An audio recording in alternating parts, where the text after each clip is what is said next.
power for me to be successful was not in the teachers, it was not in the educational system, it was not in my culture, it was not in my society, it was within me. And I began to think, God, if you are a good God, why am I poor? If you are a great God, why are these people better than me? If you make me in your image, why are they special and I'm a monkey? And that night, no thunder, no lightning, no earthquakes, nothing. I just heard a voice in my mind, and the voice said, I ask you to believe me, and you will be saved, not them. And that night, I made a commitment to believe what God said. 13 years old, I said, okay, I believe that I have the power to experience far beyond all I can ever ask, think, or imagine. 13 years old. And that's when my pursuit of God began. When was it that you realized you wanted to become a preacher? You know, I didn't want to become a preacher. Matter of fact, today I still don't consider myself a preacher. I think it drove me to have a passion to help everybody who's been oppressed. My passion is to make sure that no one should live under what I experienced. I never desired to be a minister. I desired to help people. My definition of leadership is very simple yet complicated. I believe that leadership is the capacity to influence others through inspiration, not manipulation. And that inspiration comes from passion, which is motivated by a sense of vision and a sense of purpose. So leadership is first personal, then it's corporate. Leadership is not something you pursue, it's something you discover. Leaders are born when a human discovers something more important than their personal ambition. Leadership is... You don't pursue it? Leadership is... No, true leaders do not seek followers. Leaders actually are pursuing a passion toward a purpose that gives them a sense of destiny. Yeah. For example, one of the greatest leaders of example that I use is Nelson Mandela, one of your great presidents.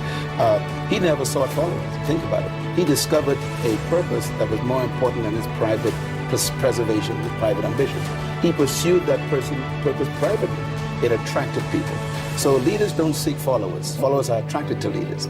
Leaders are more concerned about discovering a purpose to improve the life of humanity that's more important than their personal ambition. So they sacrifice themselves to accomplish something for the greater good. Yeah. We find that very rarely. Most people we call leaders are simply professional manipulators. And they actually are more concerned about their own promotion than promoting the people. Do we sit down and let change just happen to us? Or are we just watching change happening around us? Or are we aware that change is happening within us? Or are we going to be those proactive people who make sure that we affect what happens to us? Change also produces 4 types of people. They are in this room. First of all, there are people who watch things happen. Now, let me say something about change. This is important here. Not all change is improvement. You used to weigh 128, and now you changed. And for some of you, that's not an improvement. You lost your wardrobe. You lost your ability to climb up steps fast. You even lost the quality of health that you had. Change doesn't mean improvement all the time. But the problem is, without change, there can be no improvement. So you have to decide what to do with change. Change will happen, and if you are not careful, it could be destructive. So you have to determine, what kind of change do I want in my life? And I want you as a young person, as a mother and a father, as a business person, to think about your company even, or your family, or your educational pursuit. What kind of classes do you want to take in college this year? What kind of grades do you want? What kind of relationships do you want to have in your life?